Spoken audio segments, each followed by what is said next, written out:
시간 수요 예배를 하나님 앞에 드리시겠습니다. 사도신경하심으로 신앙을 고백하시겠습니다. 나는 전능하신 아버지 하나님 천지의 창조주를 믿습니다. 나는 그의 유일하신 아들 우리 주 예수 그리스도를 믿습니다. 그는 성령으로 잉태되어 동정녀 마리아에게서 나시고 본디오 빌라도에게 고난을 받아 십자가에 못 박혀 죽으시고 장사된 지 사흘 만에 죽은 자 가운데서 다시 살아나셨으며 하늘에 오르시어 전능하신 아버지 하나님 우편에 앉아 계시다가 거기로부터 살아있는 자와 죽은 자를 심판하러 오십니다. 나는 성령을 믿으며 거룩한 공교회와 성도의 교제와 죄를 용서받는 것과 몸의 부활과 영생을 믿습니다. 아멘. 이 시간 찬송가 300장 내 마음이 낙심되어 함께 찬양하시겠습니다.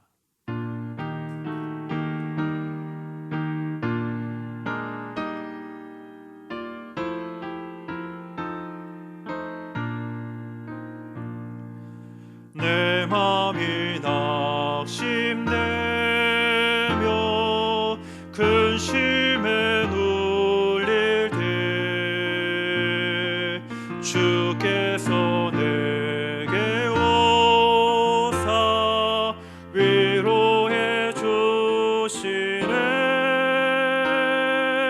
가는 길 캄캄하고 괴로움 많으나 주께서 함께하며 내 짐을 지시네. 그 은혜가 내게 족하네. 그 은혜가 족하네. 이 괴로운 세상 지날 때 그 은혜가 족하네. 희망이 사라지고 진문을 버릴 때 주 내게 속삭이며 새 희망 주시네. 싸움이 맹렬하여 두려워 떨 때에 승리의 왕이 되시 주 음성 들리네. 그 은혜가 내게 족하네. 그 은혜가 족하네. 이 괴로운 세상 지날 때 그 은혜가 족하네. 번민이 사라지고 눈물이 흐를 때 주 나의 곁에 오사 위로해 주시네. 환난이 닥쳐와서 어려움 당할 때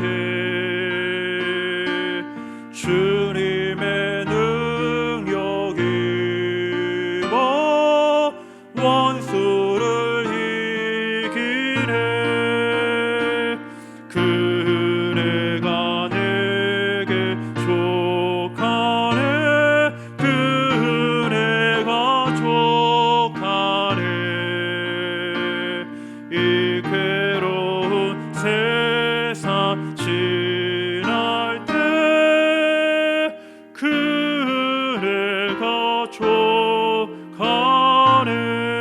족하네. 아멘. 오늘 하나님께서 우리에게 주시는 말씀은 마가복음 3장 마가복음 3장 1절에서 6절까지의 말씀입니다. 마가복음 3장 1절에서 6절까지의 말씀을 우리 한 목소리로 다 같이 읽겠습니다. 예수께서 다시 회당에 들어가시니 한쪽 손 마른 사람이 거기 있는지라.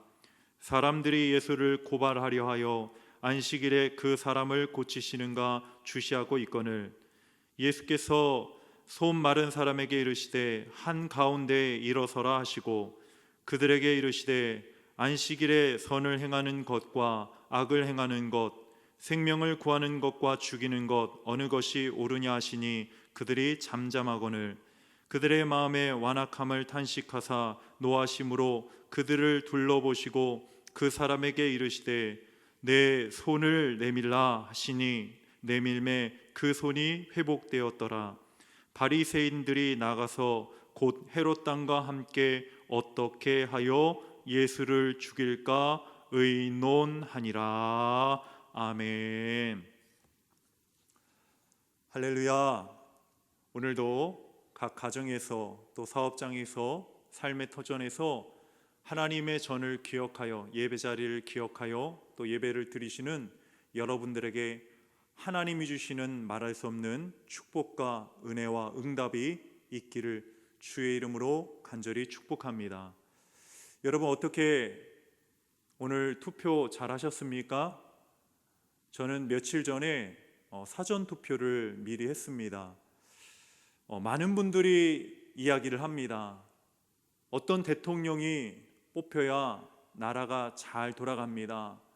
또 어떤 국회의원들, 어떤 위정자들이 잘 선출되고 얼마나 좌석수를 많이 차지하냐 그것이 중요합니다 라고 많이 말들을 하시는 것들을 보게 됩니다. 하지만 저는 그렇게 생각하지 않습니다. 물론 대통령도 중요하고 어떤 정당도 중요하고 얼마나 자리를 많이 차지하는 것 그것도 중요하겠지만 무엇보다도 이 나라를 세우고 망하게 하는 것은 오직 하나님의 손에 달려있는 줄 믿으시기를 축원합니다. 그러기 위해서는 지금 우리가 어때야 될 때인가요? 우리가 우리 나라를 위해서 간절하게 하나님 앞에 예레미야와 같이 기도해야 될 때인 줄 믿습니다. 우리나라가 하나님 말씀으로 서는 대한민국이 되게 하여 주시고 이 마지막 때 악한 때에 정말 복음을 들고 많은 나라들에게 주의 복음을 전해서 살리는 그 사명을 잘 감당하는 우리나라가 될 수 있도록 또 위정자들 하나님만을 경외하는 대통령과 위정자들이 되도록 여러분 기도 많이 해주시기를 바랍니다. 오늘 말씀을 보면 예수님께서 어느 안식일날 이 회당에 가십니다. 여러분 이 회당이라는 것은 지금 우리 표현으로 하면은 이 교회를 말하는 것이죠. 이스라엘 백성들이 바벨론에 포로로 끌려가서 그들이 하나님 앞에 제사하는 그 성전이 없을 때에 그들이 각 처소에서 이제 회당을 만들어서 이제 말씀을 가르치고 기도합니다. 70년의 포로 생활이 끝난 후에는 다시 고국으로 돌아와 각 마을에 회당을 만들어서 말씀을 가르치고 동일하게 기도했던 것입니다. 바로 그 회당에서 오늘 예수님께서 한 인물을 만나게 되십니다. 여러분 누구를 만나셨나요? 우리 다 같이 우리 화면을 보시면서 1절 말씀을 다 같이 보겠습니다. 예수께서 다시 회당에 들어가시니 한쪽 손 마른 사람이 거기 있는지라. 아멘. 여러분 오늘 예수님께서 회당에서 한쪽 손 마른 사람을 만나십니다. 여러분 여기서 손이 말랐다라는 것은 손의 모양은 갖췄지만 손의 기능적인 것 모든 것을 다 마비되었다. 이 마비된 말라버린 손이었다라는 것입니다. 초대교회 제롬이 쓴 히브리인의 복음서를 보면 이 손 마른 사람의 원래 직업이 이 석공이었다고 합니다. 여러분 석공이 어떤 직업이죠? 큰 돌을 옮기고 그 돌을 정으로 이제 쪼아가지고 어떤 모양을 만드는 사람을 이 석공이라고 합니다.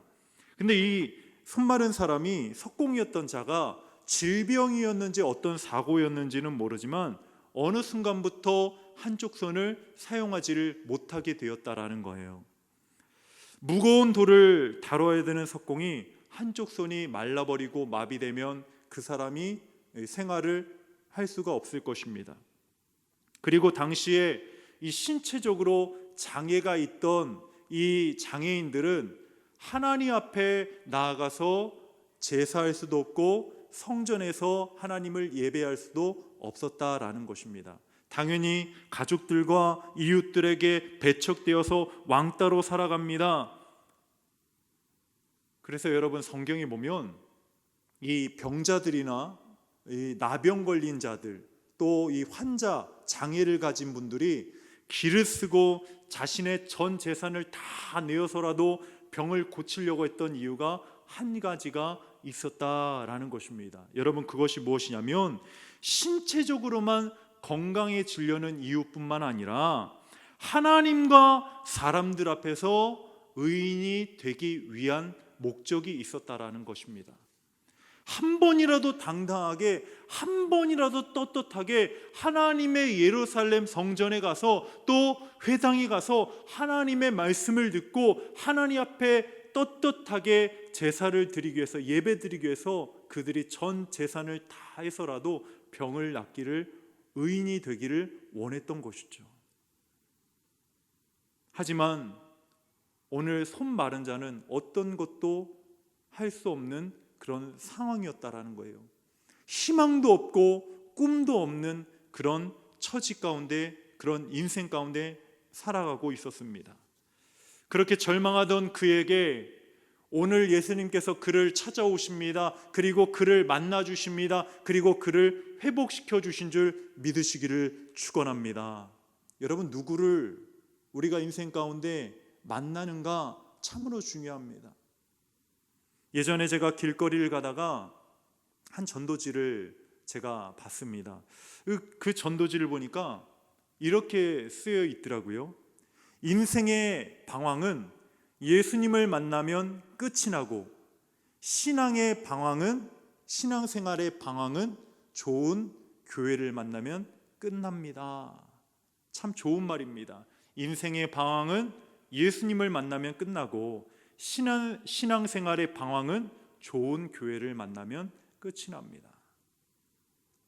여러분, 그런 점에서 저와 여러분은 이미 주님을 만나게 되었고, 또 좋은 교회와 좋은 목사님을 만났으니 이미 우리는 복받은 존재인 줄 믿으시기를 축원합니다. 여러분, 그렇습니다. 우리가 어떤 친구, 어떤 선생님, 어떤 남자와 여자를 만나냐 참으로 중요합니다. 하지만 무엇보다 가장 중요한 만남은 바로 주님을 만나셔야 될 줄 믿습니다. 오늘 이 예배를 통해서 주님을 다시 깊이 만날 수 있는 우리 부평제일교회 성도 되기를 다시 한번 축복합니다. 그런데 오늘 2절 말씀을 보면 예수님께서 안식일을 지키는 모습과 너무 반대되는 한 무리들을 만나게 됩니다. 우리 2절 말씀을 우리 화면을 보시고 함께 읽겠습니다. 시작. 사람들이 예수를 고발하려 하여 안식일에 그 사람을 고치시는가 주시하고 있거늘. 아멘. 여러분, 2절을 보면 그저 사람들이라고 나와 있지만 이 사람들이, 이 정체가 6절에 보면 누군지 나옵니다. 여러분, 6절에 보면 그 정체가 누구입니까? 바로 바리새인들이었다는 거예요. 바리새인들이 예수님을 고발하려 안식일에 그 사람을 고치는가 주시하고 있거늘. 그 사람이 누굽니까? 이 손 마른 사람입니다. 예수님께서 손 마른 사람을 고치시는가, 이 바리새인들이 안식일날 공회에, 회당에 온 이유가 예수님이 안식일의 율법을 어기는가, 그를 고발하기 위해서 이 회당에 왔다라는 거예요.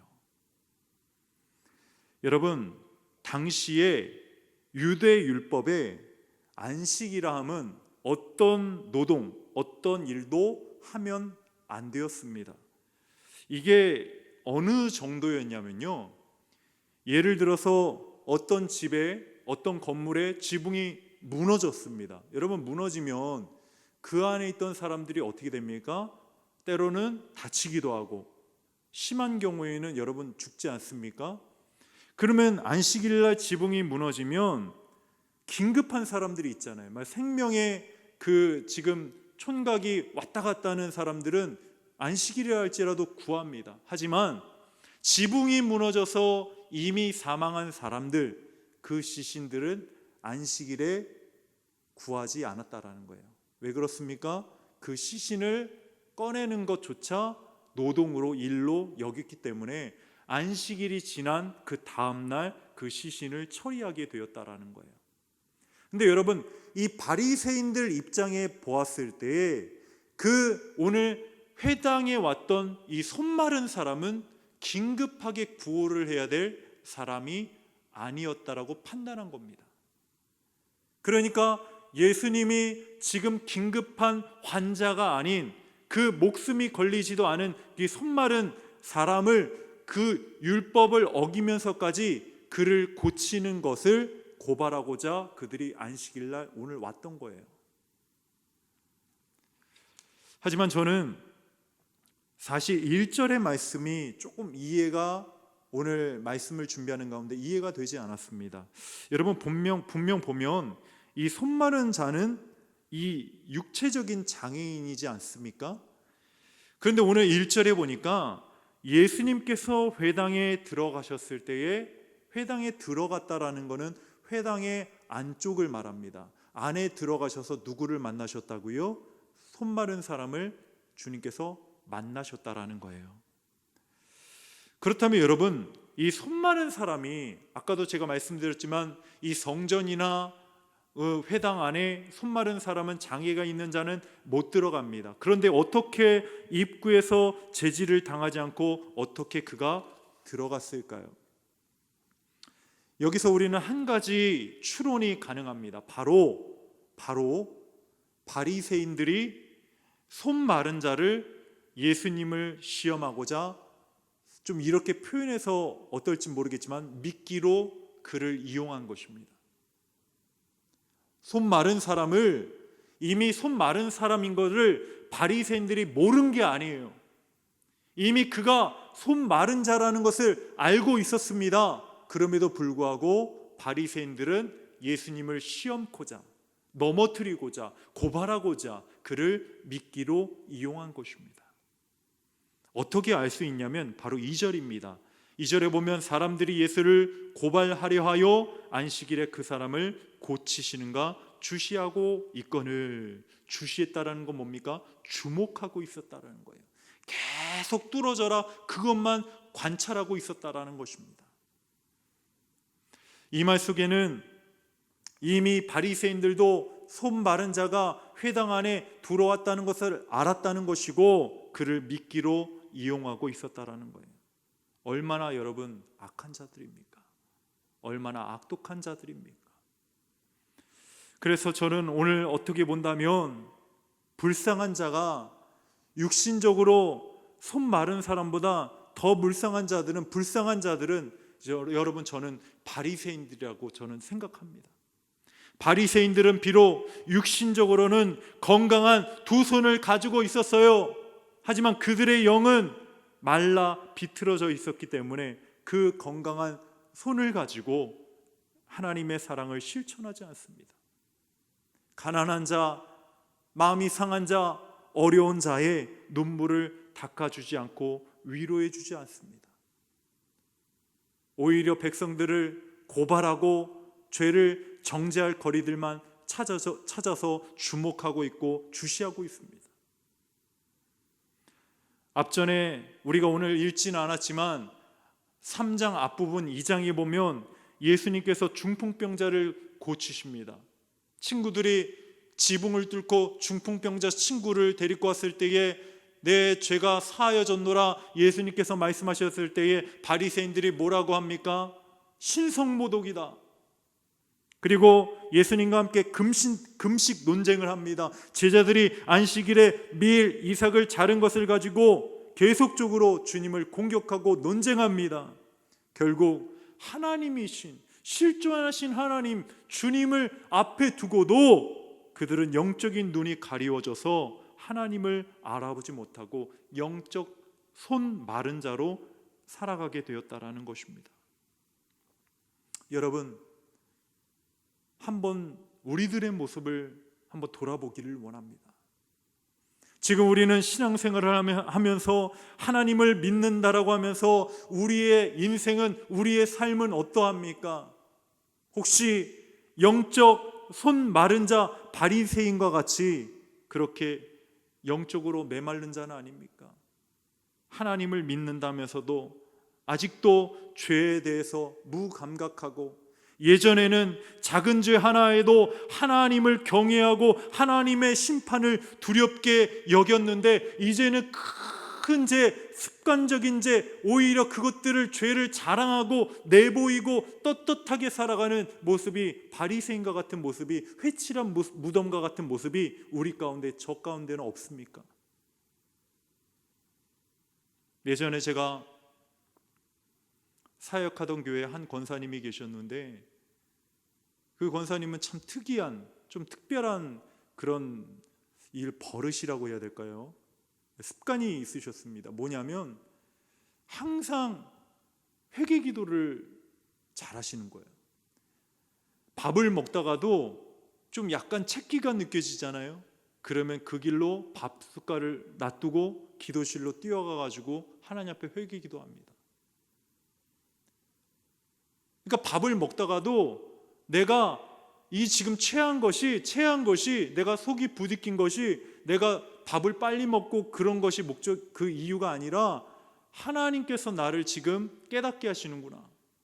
내가 죄를 지었는데 하나님께서 나를 아프게 하시고 나를 힘들게 하는 것이, 내가 하나님께서 나를 회개하라고 하시나 보다. 그래서 회개 기도하러 기도실로 가시는 거예요. 저는 처음에 그 모습을 보고 참 유난스럽다. 어떻게 저렇게 사시지? 참 너무 과한 거 아닌가? 심하다라고 했지만, 한편으로는 하나님 입장에서는 오히려 그 권사님께서 죄에 대해서 굉장히 심각하게 생각하시고 민감하게 생각하시는 그 모습을 귀하게 여기셨을 줄 압니다. 여러분, 우리는 어떻습니까? 죄에 대해서 얼마나 여러분 민감하십니까? 죄에 대해서 얼마나 심각하게 생각하십니까? 죄에 대해서 얼마나 크게 생각하고 계십니까? 그렇다면 우리가 어떻게 해야 됩니까? 우리의 마음의 밭을 갈아 엎어야 할 줄 믿으시기를 바랍니다. 에스겔 36장 26절에 보면 이런 말씀이 있습니다. 앞에 화면을 보고 함께 읽겠습니다. 시작. 또 새 영을 너희 속에 두고 새 마음을 너희에게 주되 너희 육신에서 굳은 마음을 제거하고 부드러운 마음을 줄 것이며. 아멘. 할렐루야. 오늘 특별히 하나님 앞에 간절히 기도했으면 좋겠습니다. 하나님, 제 습관적인 죄를 하나님 앞에 철저히 회개합니다.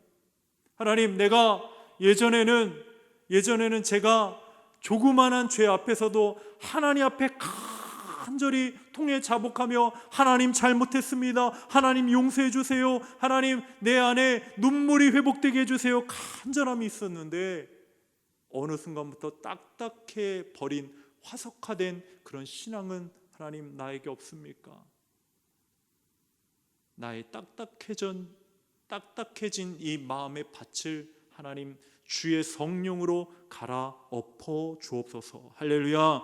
오늘 이렇게 기도할 때에 성령님께서 저와 여러분의 심령에 딱딱하게 굳어진 심령을, 딱딱하게 굳어진 마음을, 딱딱하게 된 신앙을 회복시켜 주시고 갈아 엎어 주시고, 하나님께서 여러분의 마음과 생각을 옥토로 변화시켜 주실 줄 믿습니다.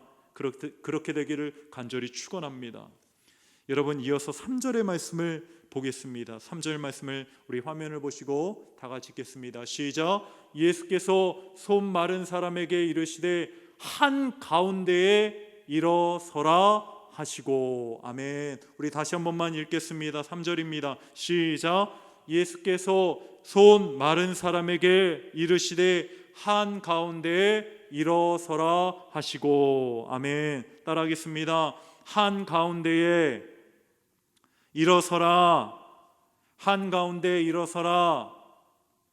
예수님께서 손 마른 사람을 부르십니다. 그리고 한 가운데 일어서라, 일어서라, 일어서라 라고 말씀하십니다.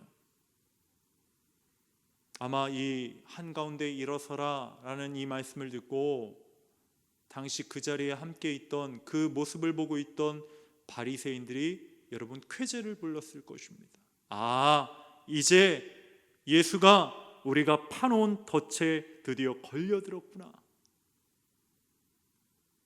그때 예수님께서 그 바리새인들의 완악한 그 마음의 중심을 보시고 이렇게 질문을 하십니다. 우리 4절의 말씀입니다. 다 같이 읽겠습니다. 시작. 그들에게 이르시되 안식일에 선을 행하는 것과 악을 행하는 것, 생명을 구하는 것과 죽이는 것 어느 것이 옳으냐 하시니 그들이 잠잠하거늘. 아멘.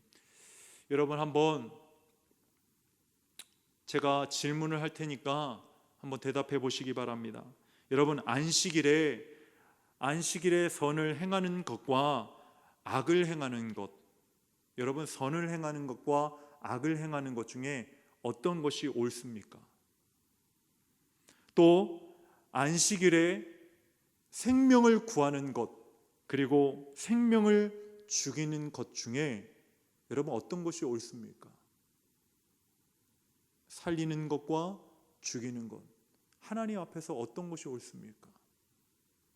너무나도 이 질문의 답은 너무나도 쉽습니다. 아마 우리 교회 유치원 아이들도 대답할 겁니다.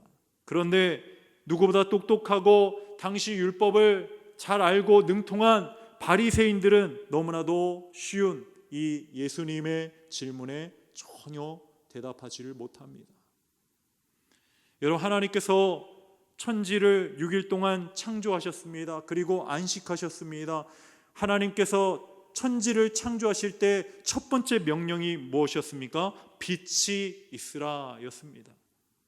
흑암, 모든 죽음과 공허와 혼돈 가운데 있던 모든 세상이 그 한마디 때문에 생명으로 거듭나게 된 줄 믿습니다. 빛 대신 예수님도 사망 권세를 이기시고 영원한 생명을 주시려고 이 땅에 오신 줄 믿습니다. 결국 안식일의 주인은 누구죠? 바로 예수님이라는 거예요. 예수님이 안식일의 주인이라는 것입니다. 그러니까 그 주인 대신 예수님께서 안식일에 선을 행하시고 생명을 구하시는 것은 너무나도 당연한 이치라는 거예요. 당연한 거라는 거예요. 오늘 안식일의 주인이신 주님께서는 이 손마른 자의 아픈 육체뿐만 아니라 오래된 상처, 마음의 상처까지 치유하기를 원하신 것입니다. 그때 예수님께서 그 손마른 자에게 말씀하신 거예요. 한가운데 일어서라. 한가운데에 일어서라. 모든 사람들이, 바리새인들이 주목하고 있고 주시하고 있고 바라보는 그 역사의 현장에서 그 한가운데에 서라는 거예요. 사람들 군중 사이에 서서 너의 존재를, 너의 상처를, 너의 아픔을 감추지 말고 긴 옷소매에 너의 그 마음의 상처, 아픈 그 육신의 상처를 감추지 말고 하나님 앞에 나와서, 은혜 보좌 앞에 나와서 너의 모든 상처와 아픔과 아픔의 모든 문제를 하나님 앞에 당당하게 구하라는 거예요. 그러면 내가 너의 그 모든 상처, 문제, 아픔을 내가 치료하리라. 할렐루야. 고쳐주리라. 낫게 하리라. 회복시키리라. 한가운데 나오라는 거예요. 많은 사람들 앞에 감추지 말고 너의 그 옷소매에 너의 그 아픈 부위를 숨기지 말고 한가운데 나와 나를 의지하고 한가운데 당당하게 서라는 거예요. 예배 자리 나오라는 거예요. 기도의 자리 나오라는 거예요. 나를 따르라는 거예요. 이어 주님께서 손 마른 사람에게 다시 명령하십니다. 우리 5절의 말씀을 다 같이 읽겠습니다. 5절입니다. 시작. 그들의 마음이 완악함을 탄식하사 노하심으로 그들을 둘러보시고 그 사람에게 이르시되 내 손을 내밀라 하시니 내밀매 그 손이 회복되었더라. 아멘. 할렐루야. 따라합시다. 내 손을 내밀라 하시니 내밀매 그 손이 회복되었더라. 다시 한번 하겠습니다. 내 손을 내밀라 하시니 내밀매 그 손이 회복되었더라. 할렐루야. 여러분, 그 손 마른 사람이 자신의 손을 내밀었더니 그 손이 주님 앞에 회복되고 치료받고 하나님 앞에서 낫게 된 줄 믿으시기를 축원합니다. 오늘 본문에서는 이 마른 손이 오른손인지 이 왼손인지 이 정확하게 나와 있지 않아요. 이 손 마른 손이 이 오른쪽 손인지 왼손인지 정확한 위치가 오늘 언급되어 있지 않습니다. 그런데 여러분, 이 오늘 본문의 병행인 누가복음 6장 6절에 보면 이 의사였던 누가는 오른손이라고 분명하게 말씀하고 있습니다. 여러분, 한번 생각을 해보십시오. 이 사람이 습관적으로 행동을 했다면 주님께서 내 손을 내밀어라, 내 손을 내밀라 라고 하셨을 때 어떤 손이 나가야 될까요? 주님 앞에 어떤 손을 내밀어야 될까요? 여러분, 딱딱하게 굳어있고 마비된 오른손일까요? 아니면 평상시에도 얼마든지 밥 먹고 사용했던 왼손일까요? 당연히 왼손이겠죠. 오른손은 왜요? 굳었으니까요. 불가능하니까요. 내놓을 수 없으니까요. 전에도 이 손은 절대 움직이지 못하고 몸에 딱 붙어가지고 마비되어 있었으니까요. 그런데 여러분, 놀랍게도 이 손 마른 사람은 왼손이 아니라 말라있고 굳어있고 불가능했던 이 오른손을 주님께 내민 것을 믿으시기를 축원합니다. 불가능했던 손, 그 전에는 움직일 수 없었던 손, 매일같이 기도했지만 눈물로 끝났던 그 굳어져 버리고 딱딱해진 마비된 그 손을 치료하실 수 있는 능력이 있고 우리의 문제를 해결하실 수 있는 주님 앞에 내어드린 순간 그 손은 더 이상 마비된 손이 아니요 불가능한 손이 아니요 하나님께서 치료해 주시고 주님께서 고쳐주신 줄 믿으시기를 축원합니다. 여러분, 마찬가지예요. 이 시간 우리들에게 있는 오랫동안 말라버린 오른손은 여러분 무엇입니까? 주님, 다른 거는 몰라도요, 이것만큼은 주님도 해결할 수 없습니다. 제가요, 이 문제를 놔두고 얼마 동안 오랫동안 기도를 했는데요, 그동안 오랫동안 기도해도 응답받지 못했습니다. 이거는요, 해결할 수 없어요. 평생에 내가 이걸 짐으로 갖고 가야 될 내 짐입니다. 내 기도 제목입니다. 혹시 이렇게 하나님의 주님의 능력을 여러분 제한하고 있지는 않습니까? 여러분, 어떤 목사님의 간증이에요. 어떤 목사님께서 환우 신방을 가시면 그렇게 간절하게 기도하시는 목사님이셨다고 합니다. 어느 날인가 그 말기암 환자 그 권사님 얼마 못 사시겠다 그런 상황 가운데 시한부 판정을 받으신 권사님 이제 병문안을 갔어요. 중환자실에 갔는데 이제 그때만 해도 이제 뭐 바이러스 같은 것이 없어서 중환자실 2명씩 들어갈 수 있었다고 합니다. 한 권사님과 함께 그 권사님 친구분인 권사님과 함께 가서 열심히 하나님 앞에 간절히 눈물로 하나님, 우리 권사님 치료하여 주시고 낫게 하여 주시고, 인간적인 능력으로는 낫게 할 수 없지만 주님께서 치료의 강선을 세우셔서 깨끗하게 이 악한 병마가 떠나갈 줄 믿습니다. 간절하게 눈물로 기도하고 이제 인사를 하고 나왔어요. 나오는데 함께 열심히 옆에서 아멘 아멘 뜨겁게 기도했던 그 권사님이 이 목사님에게 이렇게 말하더랍니다. 목사님, 저 권사님 얼마 못 사시겠죠? 아유, 얼마, 얼굴 보니까 얼굴도 검해지고 얼마 못 사실 것 같아요. 얼마 못 사실 것 같아요, 목사님. 근데 그 순간 목사님께서 너무나도 마음이 안타까우신 거예요. 너무나도 마음이 아픈 거예요. 그래서 그 권사님에게 이렇게 말했다고 하냐, 권사님, 그러면 하나님 앞에 기도를 왜 했습니까? 그러면 차라리 기도를 하지 말았어야죠. 기도를 했으면 믿고 기도하셨어야죠. 하나님께서 고치실 걸 믿고, 하나님께서 해결하실 걸 믿고, 문제를 고쳐주시고 하나님께서 권사님을 낫게 하실 걸 믿고 기도하셨어야죠. 그렇게 말씀하시면 안 됩니다. 너무나도 안타까운 마음에 그렇게 소리치셨다는 그런 간증을 들은 적이 있습니다. 여러분, 믿음이 없다라는 게 뭘까요? 여러분, 믿음이 약하다라는 게 뭘까요? 예배를 몇 번 빠졌냐? 봉사를 어떻게 몇 개나 하냐? 헌금을 얼마나 드리냐? 그것이 믿음의 척도가 아닙니다. 믿음이 없다라고 말할 수 있는 부분이 아닙니다. 여러분, 믿음이 없다라는 것이 무엇인 줄 아십니까? 하나님의 능력을 여러분 내가 제한하는 겁니다. 하나님은 이거 못할 거야.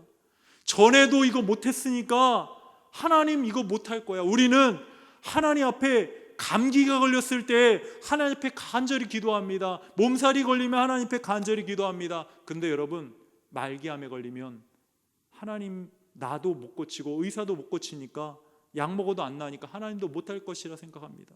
기도하지 않습니다. 절망 가운데 빠져듭니다. 낙심합니다. 절망합니다. 이것이 바로 믿음이 없는 겁니다. 전능하신 하나님을 내가 제한해 버리는 것, 의심하는 것, 이게 믿음이 없는 거예요. 여러분, 어떤 것이든지 상관없습니다. 우리가 나 스스로 그것을 주님의 능력을 제한하여 주님 앞에 그 문제를 내 마른 오른손을 감추지 말고, 옷소매에 감추지 말고 사람들 무리 앞에 숨어 있는 것이 아니라 한 가운데 서서 주님께서 내 손을 내밀라 하셨을 때 그 손을 내밀 수 있는 저와 여러분 되기를 주의 이름으로 축원합니다. 주님, 오랫동안 우리 가정이 불화했습니다. 형제들이 불화했습니다. 불치병이 있습니다. 불면증이 있고 정신적인 문제가 있습니다. 가정의 문제가 있고 자녀의 문제가 있습니다. 물질의 문제가 있고 영적인 문제가 있고 돈 문제가 있습니다. 어떤 것이든지 상관없습니다. 주님께서 이 시간 저와 여러분에게 분명하게 말씀하십니다. 내 손을 내밀라. 내 문제 있는 그 손을 내밀라. 한가운데 일어서라. 내가 너를 회복하리라. 내가 너를 치료하리라. 너를 일으켜 세우리라. 나에게 나오라. 당당하게 나와라. 내 문제 있는 그 손, 문제 없는 손이 아니라 문제 있는 그 손을 나에게 내밀라. 내가 회복시키리라. 여러분, 오늘 하나님 앞에 우리가 기도로 나아가기를 원합니다. 오늘 기도하실 때에 하나님, 나에게 이런 문제가 있습니다. 전에는 이 문제가 해결되지 않았지만 오늘 하나님 주님 앞에 이 주님의 문제 있는 손을 내밀 때에 하나님께서 이 말라버린 이 문제, 오래된 문제, 고착화된 이 문제도 해결해 주시고 하나님께서 풀어주실 줄 믿습니다. 오늘 주님 앞에 치유를 경험하는 그런 밤 되시기를 주의 이름으로 간절히 축원합니다. 이 시간에 우리 함께 찬양하겠습니다. 사랑합니다, 나의 예수님.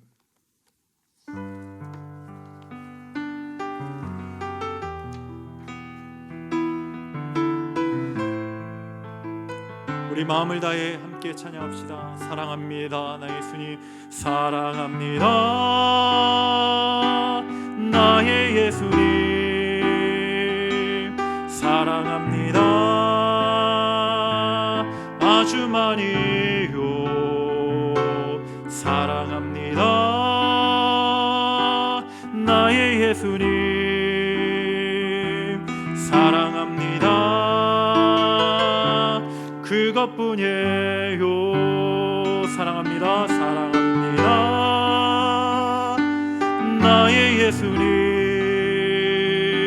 사랑합니다. 아주 많이요. 사랑합니다. 나의 예수님 사랑합니다. 그것뿐이에요. 사랑한다 아들아. 내가 너를 잘 아노라. 사랑한다 아들아. 내게 축복 더하노라. 여러분, 이 시간에 우리 다시 한번 이 찬양을 할 텐데, 우리 후렴구에 보면 이런 가사가 있습니다. 사랑한다 아들아, 사랑한다 내 딸아, 내가 너를 잘 아노라. 내게 축복 더하노라. 내가 어떤 문제가 있든지 어떤 아픔이 있든지 상관없단다. 오늘 나에게 내 그 말라버린 오른손을 나에게 내밀어라. 내가 그것을 치료하리라. 내가 회복시키리라. 내가 고쳐주리라. 말라버린 하나님, 이것만큼은 안 됩니다. 이것만큼은 오랫동안 10년 20년 기도했는데 응답받지 못했습니다. 그렇다 할지라도 이 시간에 마음을 다해서 다시 한번 우리 2절 찬양할 텐데, 하나님의 치유를 경험하는 그런 찬양이 되기를 간절히 소망합니다. 우리 다시 한번 우리 마음을 다해 찬양합시다. 사랑합니다 나의 예수님 사랑합니다. 나의 예수님 사랑합니다. 아주 많이요. 사랑합니다. 나의 예수님 사랑합니다. 그것뿐이에요. 사랑한다 내 딸아. 사랑한다 내 딸아. 내가 너를 잘 아노라. 사랑한다 내 딸아. 내게 축복 더하노라.